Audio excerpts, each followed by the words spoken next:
Stopped. Recording in progress. All right, I'd like to bring to order the meeting of the Planning Commission of Sebastopol for November 12th, 2024, and we'll start with a roll call for attendance, please. Commissioner Onger, Here. Commissioner Fernandez, Here. Vice Chair Hanley, Here. and Chair Fritz. Here. All right, so we have 4 members in attendance. Commissioner Burns is absent today. Thank you. And next we will go to comments from members of the public on items that are not on tonight's agenda. So if you have something to say that is not on tonight's agenda, now is your opportunity. I'm assuming you guys are here for your item. So I'll go to Zoom. Linda, you can unmute yourself and make your public comment, please. Right.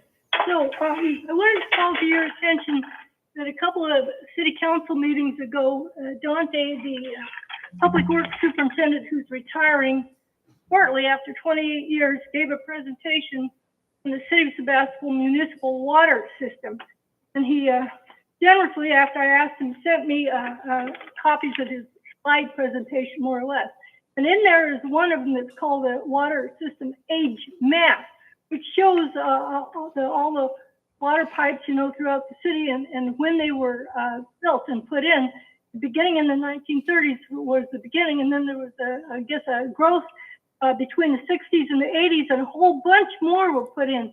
Anyway, these were put in with a life expectancy of 60 to 65 years, and obviously they have aged out because we had recently a collapsed 4-foot by 4-foot sinkhole on Bodega Avenue.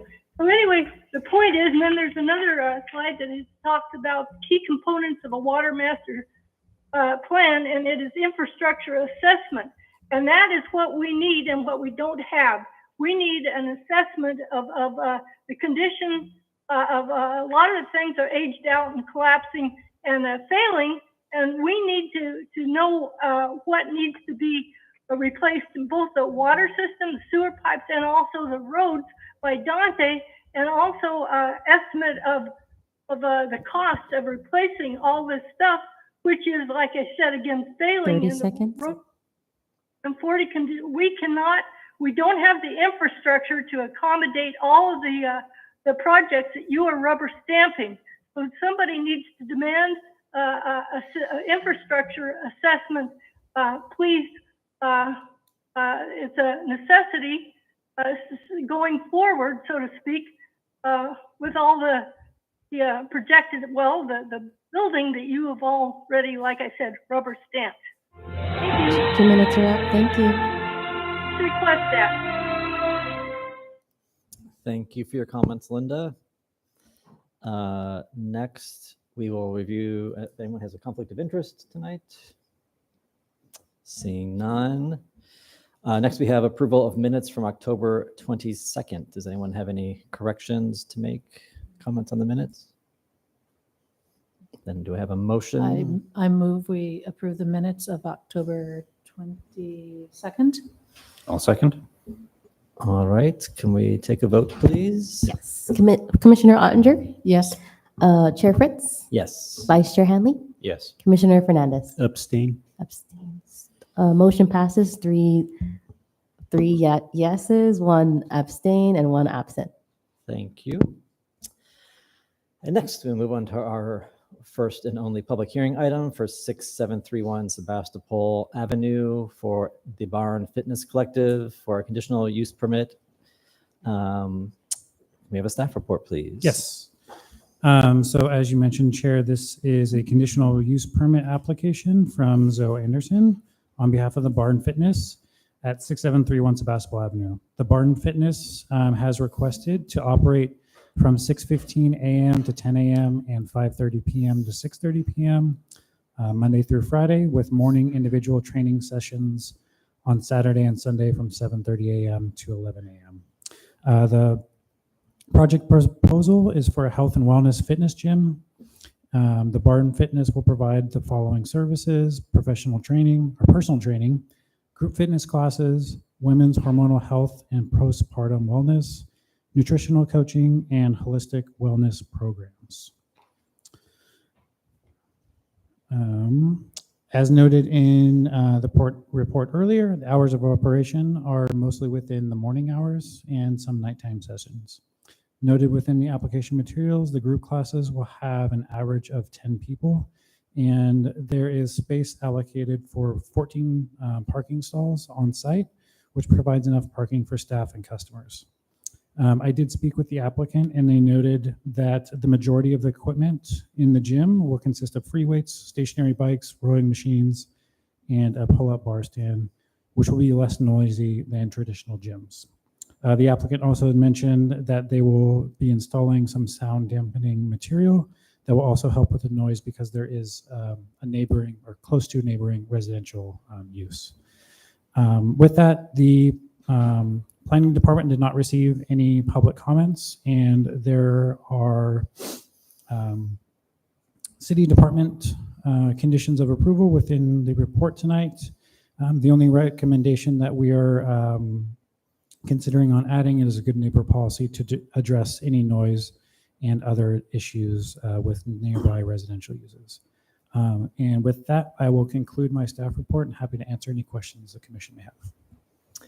Thank you. Anyone have any questions? Go ahead. Did you also, in your conditions, allow other hours of operation in case they decided to change their mind? I can't remember right now. I looked at it last week. I did not include that in the recommendation or the recommended conditions of approval, but would be happy to add that if the commission feels so. Yeah. I know we've done that on other projects, but I Yeah. didn't want to assume and put it in there before getting a consensus from the commission. Any other questions? Sorry, one Go ahead. quick question. So there's nothing happening outside? Ever? Correct. Okay, It'll be all contained within the suite there. great, thanks. Everett, any questions? I have a couple of questions. Exhibit A, the findings. Finding number 2, I'm thinking maybe this was a cut and paste and the last sentence of each bullet point can maybe be eliminated. Yes. These are referring to the general plan policies, but I think, yeah, it was for something else. Yep. Because it talks about the Southern Gateway. and- Correct. Yes. Thank you.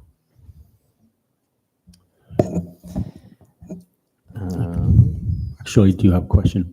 You have a question? Go ahead. At some point in the past, the veterinarian office across the street was supposed to move in there. Is that no longer happening or? Correct. Yes, that was, I was under the impression that Dr. Waldo was going to be moving in there. We did a use permit, I believe it was last year, for them to move in there, and that has since not happened. So the owner of that space has moved on. Great. If there's no other comments or questions from the commission, if you want to make a big presentation, feel free. That's your opportunity. Yeah, just go up to the mic. The light should be green. You should see a green light there. It means it's on. Sure. Hi, I'm Zoe. This is my husband, Urban. This is Wilder, and together we're the Barn Fitness Collective. So we started our gym a little over a year ago south of town, and we're so excited for the opportunity to move to a bigger space right in town. We specialize in group fitness classes, and our whole principle behind our gym is to be able to age gracefully. Our idea is every decade further, I want to feel, and we want our members and community to feel better than they did the decade before.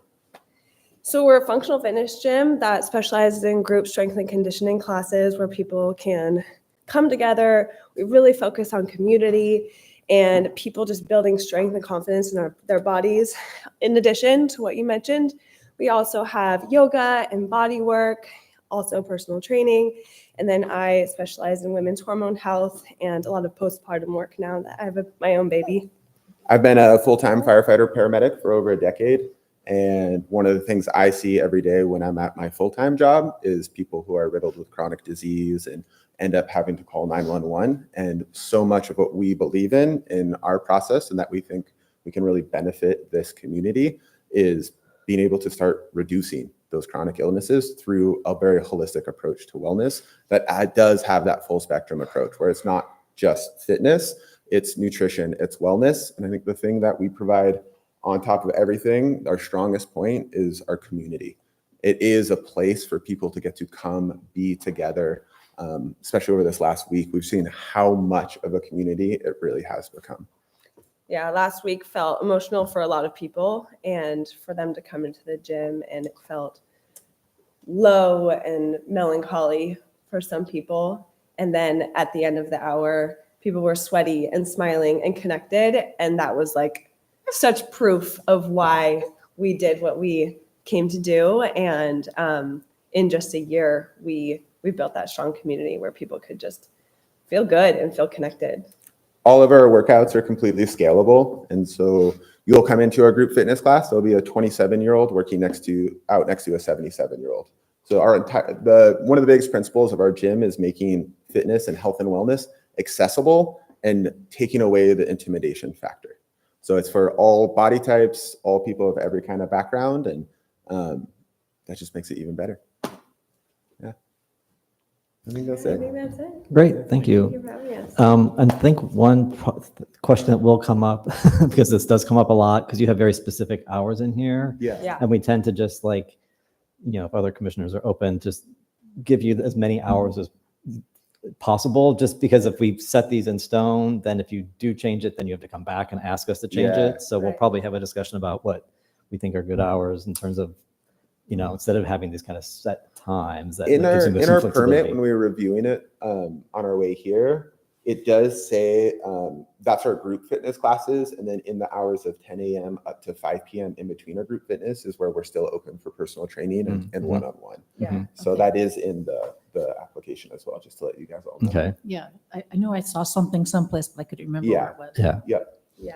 Group Great. training is in the specific hours. But yeah, that would be great. We would want to be able to be open Monday through Friday during those normal daytime hours for small personal stuff.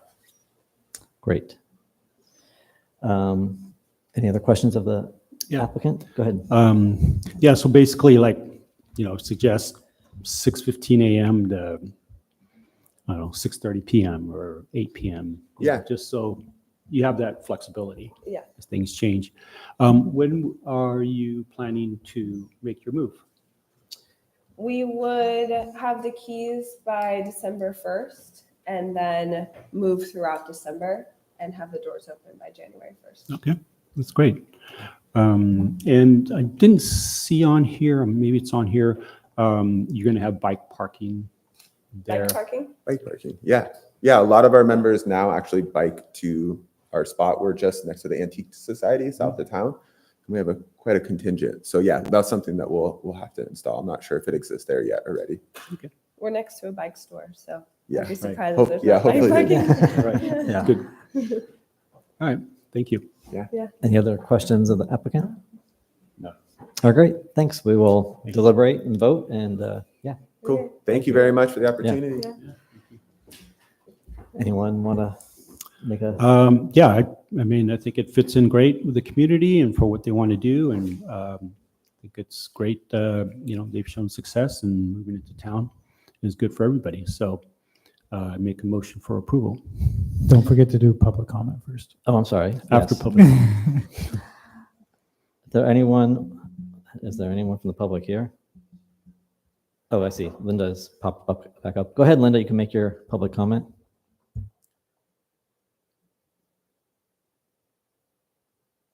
Okay, so first of all, I want to thank you both for what you do, and especially the firefighter in this town. Unfortunately, our wonderful volunteer firefighters are just underappreciated, and they're not paid, and don't have adequate resources. But anyway, thank you for what you do.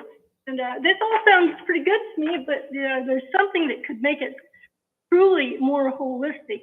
And that is a kind of a critical thing in this day and age, and that is the recognition of the harm and danger of man-made pulsed electromagnetic fields, frequencies, energy, radiation, and signals that come from all the wireless devices, including the cell phones.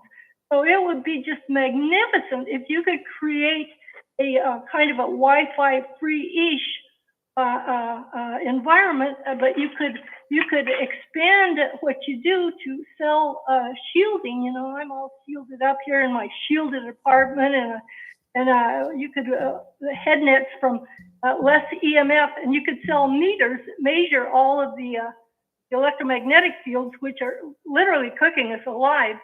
So anyway, that's my suggestion is if you'd recognize and there in this town, which used to be ground zero opposition to the smart meters 10, 14 years ago, I guarantee you that you would have a market, an audience for selling shielding and people wanting to find a safe, EMF safe area.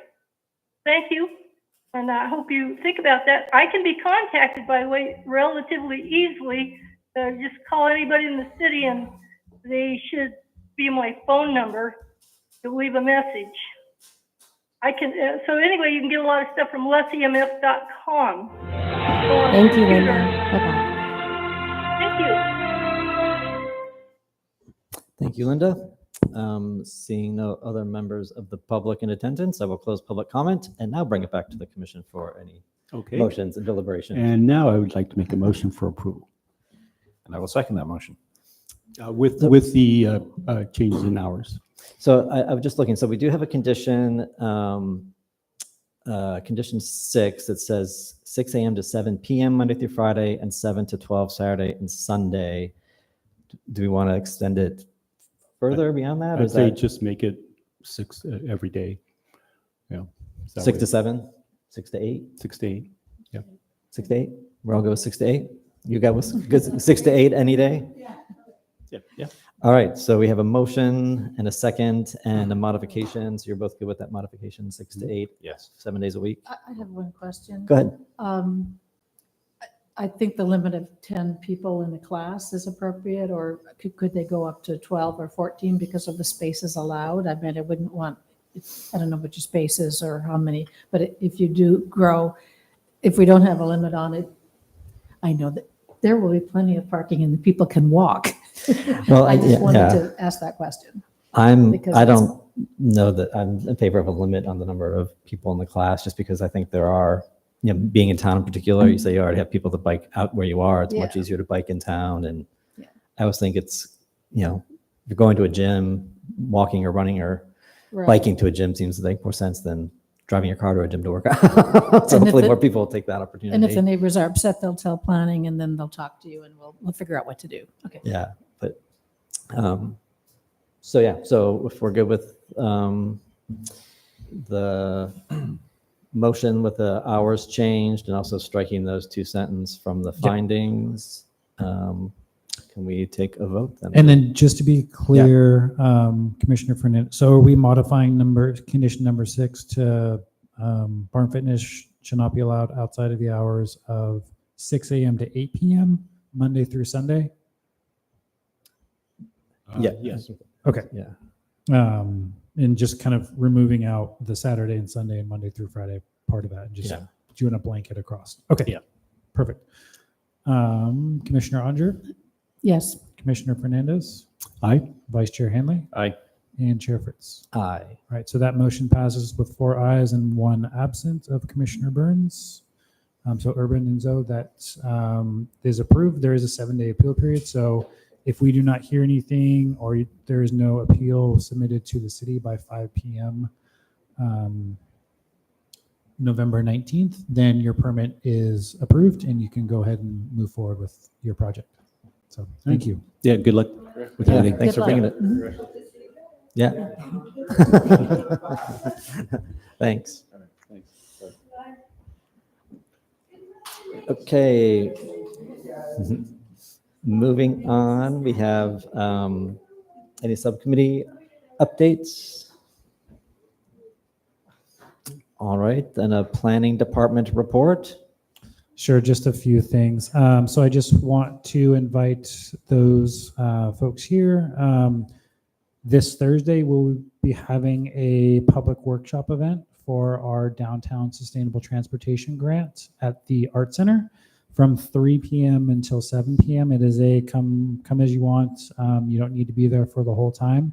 We will be having a presentation from the consultant group roughly around 3:30 p.m. and then another one about 6 or 6:30. It will be essentially the same presentation that was shown to the Planning Commission last meeting from Fair and Peers. And this is kind of the first workshop event that we will have for this project. There'll be more in the future, and just trying to get as much input from the community for this project. The active transportation plan that you all saw last meeting is going to City Council next week for their draft comments and modifications before it comes back to them for a final adoption. It's looking like either January or February of 2025. Development projects go, there's not a whole lot of updates. We did get the second submission of building permit applications from the Canopy. So we had a round of comments go out for the building permit, and then also their grading and site improvement plans. We also have some comments out to Huntley Square for their project, which is just a little bit further west on Bodega Avenue. Nothing new from the Hotel Sebastopol site. I think they're still waiting on interest rates to drop a little bit further. And then the Barlow Hotel, we met with the Barlow team this morning to provide them with their second submission comments. Should be getting some changes back to their project. They will be coming to the development agreement for that project. Will be coming to the Planning Commission, I believe, in January of next year, and then to the City Council in March. We are still actively recruiting for the two Planning Commission seats that are coming up. I know that I believe both members, I know one of them has reapplied. The other member is still on the fence on whether they want to reapply. And then we also have some other, our design review board has a couple openings, and then as well as our climate action. And we have one opening on our public arts committee. We also do have a full-time community development director who should be starting the first couple weeks of December. So that will be exciting. Jane will be kind of on the city as a consultant for another month or so, and then we'll be working kind of just directly on the Hotel Sebastopol, the Barlow Hotel project, kind of as she started that one to kind of get that through the finish line. I think that's all I have, unless anybody else has any questions. I can answer. Any questions? Excellent. Then I will adjourn us at maybe a record-setting time. Recording stopped.